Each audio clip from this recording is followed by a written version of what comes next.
E aí, pessoal, beleza? Pessoal, hoje eu vou quebrar 3 mitos. O primeiro mito é o porte de faca e de canivete é crime ou contravenção penal no Brasil? Não, não é. O segundo mito é: vigilante não pode portar faca ou canivete quando em serviço. Sim, ele pode. E o terceiro mito é: faca ou canivete são armas brancas. Não, não são. Bom, pessoal, eu resolvi fazer esse vídeo porque eu parei para estudar um pouco sobre esse assunto e notei que muitos colegas fizeram alguns vídeos, postaram no YouTube e todos os vídeos falam a mesma coisa. Vigilante não pode portar faca, vigilante não pode portar canivete, o porte de faca ou de canivete é contravenção ou é crime no Brasil e por aí vai. Então, eu não vi muita gente, ou quase ninguém, na verdade, mostrando os embasamentos para isso, né, para esse tipo de afirmativa, e por isso eu resolvi fazer uma enquete. E na enquete que eu fiz, praticamente todo mundo entendia, né, ou entende que o porte de faca e de canivete é de alguma forma um crime ou uma contravenção e que por isso o vigilante também não pode portar esse tipo de equipamento em seu local de trabalho. E hoje eu vou mostrar que isso está completamente errado, né, com base justamente nos dispositivos jurídicos da Lei de Segurança Privada, na Lei de Contravenções Penais e principalmente em muito da doutrina. Então, fica até o final do vídeo, vai ficar um pouco longo porque não tem jeito. Vamos lá. Bom, pessoal, o primeiro ponto é justamente o fato de algumas pessoas afirmarem que o porte de canivete, o porte de qualquer tipo de faca, é uma contravenção. Geralmente o pessoal fala que é contravenção, né? Hoje quase ninguém diz que é crime, mas ainda há quem diga que é uma contravenção. E, para isso, as pessoas se baseiam no artigo 19 da Lei de Contravenções Penais, que diz o seguinte: artigo 19. Trazer consigo arma fora de casa ou de dependência desta, sem licença da autoridade. E eu chamo a atenção para o parágrafo 2º. Incorre na pena quem, possuindo arma ou munição, e aí, daí em diante, os incisos tratam justamente da omissão de cautela. Então, por que eu trago justamente esse artigo 19 junto com o parágrafo 2º? Porque o parágrafo 2º deixa claro que o artigo 19 tratava exatamente de arma de fogo, porque é que fala de munição. Então, assim, é um dispositivo que hoje, no meu entendimento, não vigora mais, porque já foi substituído pela Lei de Armas, que é a Lei 10.826, que é o Estatuto de Desarmamento, que é quem trata de armas no Brasil.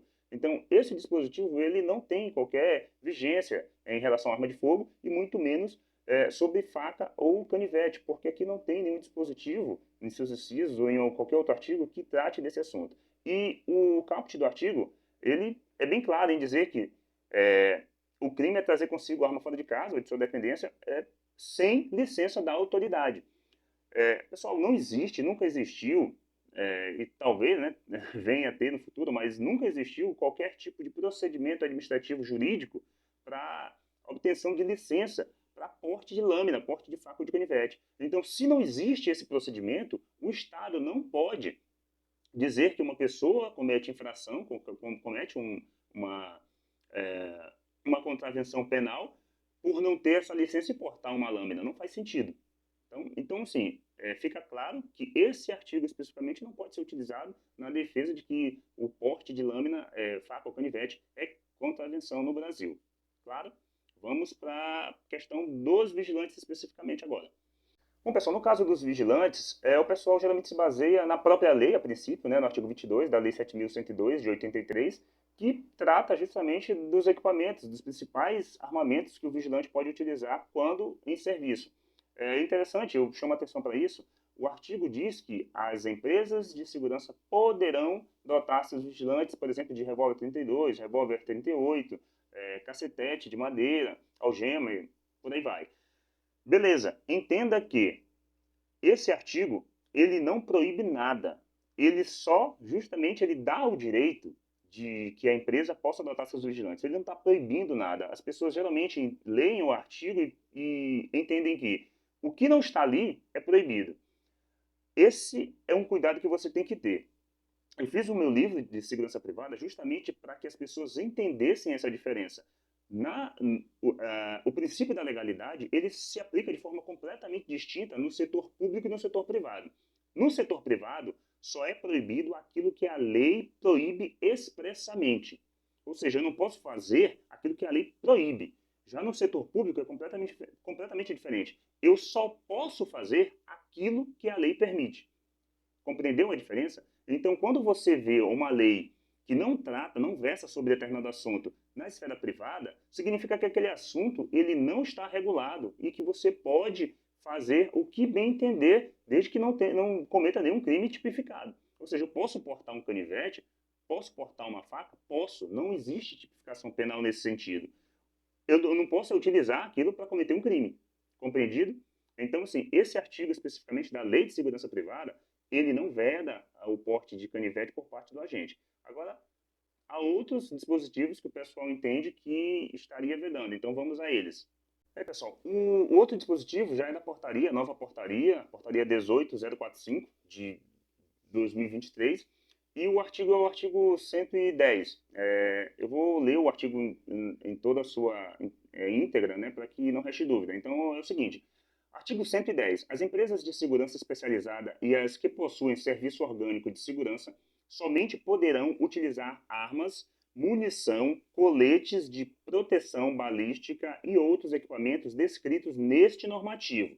Beleza, ó, prestem bem atenção. Outros equipamentos descritos neste normativo, cabendo ao coordenador geral de controle e serviço e produtos autorizar em caráter excepcional e individual a aquisição e o uso pelas empresas e outras armas e equipamentos, considerando as características estratégicas de sua atividade ou sua relevância para o interesse nacional. Aí vem o parágrafo 1º, que fala exatamente aquilo que eu já falei do artigo 22 da Lei de Segurança Privada. Parágrafo 1º. As empresas de vigilância patrimonial poderão dotar seus vigilantes, quando em efetivo serviço, de revólver calibre 32 ou 38, cacetete de madeira ou de borracha e algema, vedando-se o uso de quaisquer outros instrumentos não autorizados pelo Coordenador Geral de Controle e Serviço e Produtos. Pessoal, o que é importante a gente entender nesse artigo? A questão é que realmente não pode utilizar qualquer outro tipo de equipamento, outro instrumento que não é autorizado pelo pelo Coordenador Geral de Controle e Serviços e Produtos. Acontece que, quando fala-se instrumentos não autorizados, é justamente instrumentos regulamentados. Ou seja, aquilo que tem um regulamento específico, por exemplo, como a arma de choque e também o spray de pimenta. Spray de pimenta, arma de choque são produtos controlados pelo Exército e a segurança privada não pode utilizar de qualquer forma. É preciso, primeiro, o agente ter as extensões correlatas a esse tipo de equipamento. Segundo, obviamente, não é só ele ter essa extensão que ele vai poder usar. A empresa tem que pedir autorização, a autorização é então emitida pela Polícia Federal e aí sim pode utilizar o equipamento. Não é o caso de faca e canivete. Como eu já falei, não há regulamentação para nenhum desses dois, não há regulamentação de lâminas no Brasil. Então, a faca e o canivete não é equipamento de segurança. Faca e canivete não é arma ou produto. A faca e canivete é meramente um material de apoio como qualquer outro material, como uma lanterna tática, como uma caneta. Porque se você entender que aqui o artigo 110, quando fala de equipamentos, ele está falando de tudo, você não poderia, por exemplo, utilizar uma lanterna, não poderia utilizar uma caneta, não poderia utilizar qualquer tipo de equipamento eletrônico que não fosse autorizado pela Polícia Federal. E não é o caso. Não faz nenhum sentido dizer que a faca e o canivete precisa de autorização da Polícia Federal se não são equipamentos controlados. Compreende?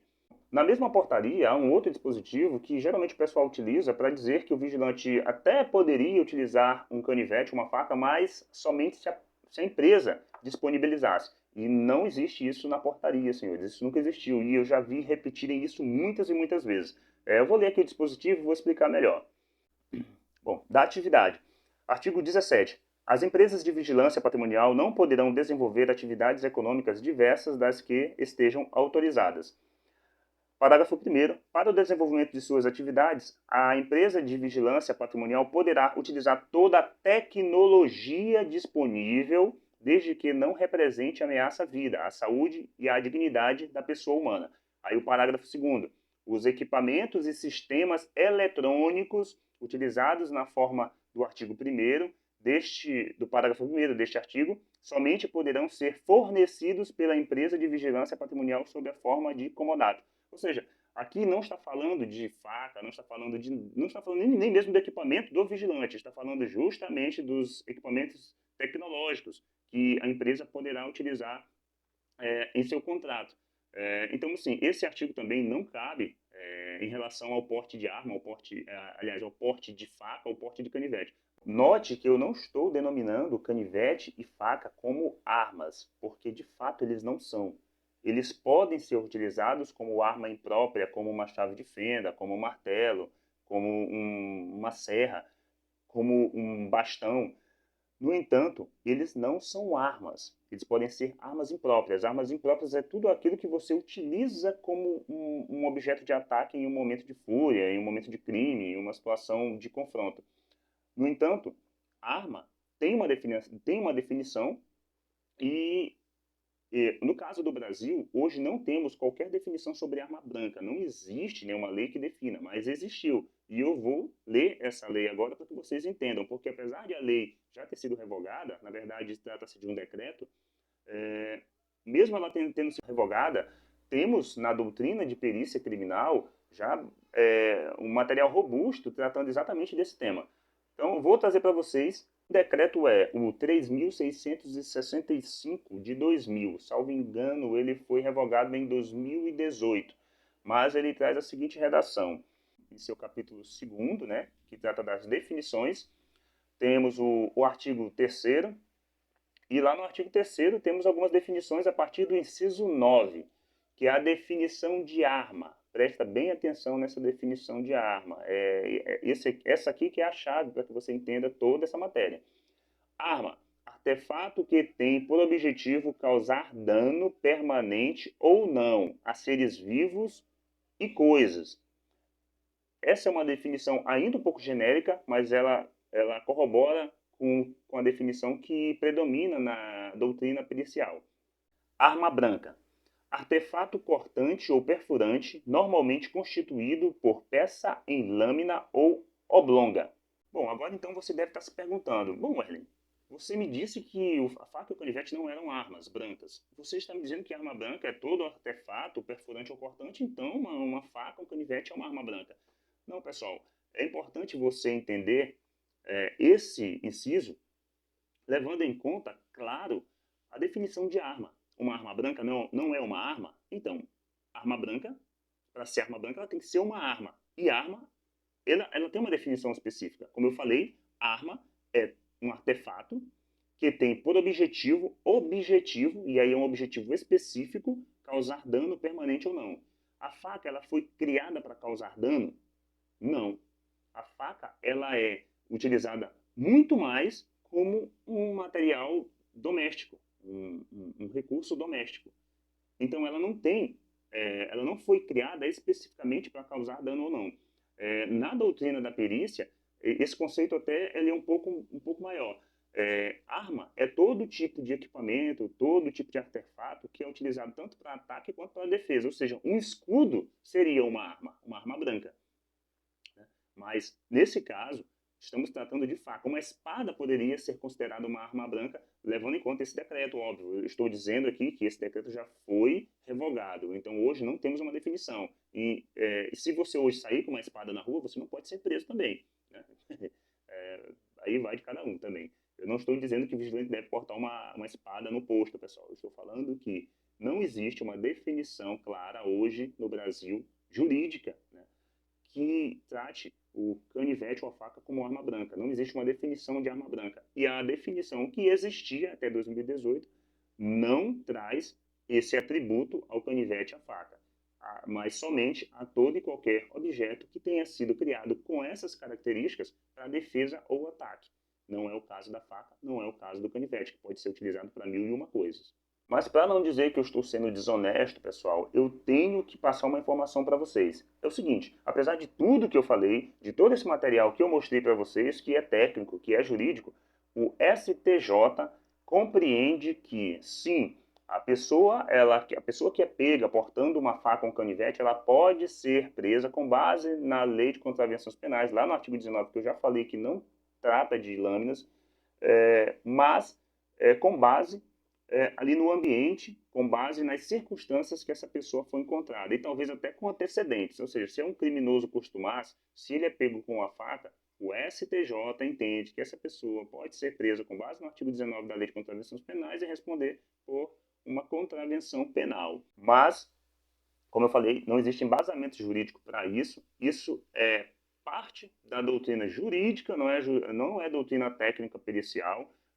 A doutrina técnica pericial, como eu falei, ela é unânime no sentido de que a arma branca ela precisa ser um objeto que tenha sido criado com o objetivo único ou principal de ataque e defesa, e o STJ parece ignorar tudo isso aí que eu mostrei para vocês. Então, pessoal, com tudo isso que eu falei, vocês podem agora se debruçar sobre os dispositivos, estudar um pouco mais sobre essa questão da, da arma branca, do conceito de arma branca, do modo como esse conceito pode ser aplicado no nosso dia a dia, na questão de como o vigilante pode ou não se defender em uma situação que possa trazer problemas para ele por utilizar faca. Há situações, na verdade, em que o vigilante precisará realmente utilizar uma faca, até mesmo em decorrência do trabalho, né, dependendo da região, do local, ou até mesmo das funções que ele exerce naquele local. Funções de segurança, obviamente, mas que precisem ali de um apoio, por isso que eu chamo material de apoio, faca, canivete, material de apoio. Ou seja, ele precisa do material de apoio ali, como uma faca, canivete, para cortar qualquer tipo de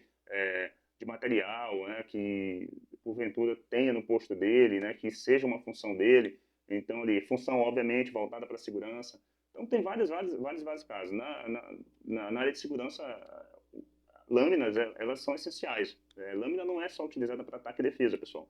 Então, vejam essa situação com mais cuidado, com mais atenção, e mandem aí o feedback de vocês, se vocês compreendem do modo como eu estou mostrando, se vocês acham ainda que algum dispositivo trata realmente especificamente de lâmina. No Brasil, eu ainda não encontrei nenhum. Havia um que tratava sobre porte de lâmina em regiões com eventos, né, grandes eventos, então, mas também já foi revogado, isso não está mais vigente. Então, pessoal, qualquer coisa, manda um comentário aí para mim, pode mandar mensagem, pode mandar qualquer outro tipo de material que vocês tenham como base para dizer que a lâmina é sim proibida ou que o vigilante não pode utilizar, mas como eu mostrei esses aqui, eles não são claros, né? Não tratam de lâminas e lâmina não é produto controlado. Qualquer dúvida em relação ao que eu falei sobre o princípio da legalidade, pessoal, e até mesmo sobre questões de excludentes de licitude, ou seja, em situações em que o vigilante possa utilizar uma lâmina para sua defesa, eu sugiro que os senhores adquiram o livro, leiam com atenção. Esse livro, eu trato muito desse assunto, o pessoal até pensa que aqui tem muita coisa sobre armas, sobre confronto. Não, pessoal. Esse livro eu fiz justamente para que vocês entendam que o princípio da legalidade se aplica de forma diferente na segurança pública e segurança privada. A segurança privada, ela trata de direito. A segurança privada é em si um direito natural, e a pessoa, quando oferta a segurança privada, ou seja, uma empresa, ela está exercendo um direito. Na segurança privada, tudo se baseia em exercício de direito. Por isso que eu digo que você tem que entender que o princípio da legalidade se aplica de forma diferente no âmbito público e no âmbito privado. E a segurança privada ainda carrega uma cultura muito grande da segurança pública. Por isso que algumas pessoas têm em mente essas questões, esses dispositivos. Se existe um dispositivo que diz o vigilante pode isso, a pessoa entende logo, então não pode isso, não pode isso, não pode isso. Não é bem assim. Se a lei diz que pode fazer o que a lei diz e também o que a lei não diz. Agora, se a lei proíbe, de fato, a gente tem que respeitar. Beleza, pessoal? Valeu. Qualquer dúvida, manda aí. Estou à disposição de qualquer colega que queira que eu mande um material, que eu mande algo mais específico. Não dá para falar tudo no vídeo. Esse vídeo deve ter ficado aí com mais de 10 minutos. Então, valeu, pessoal. Até a próxima.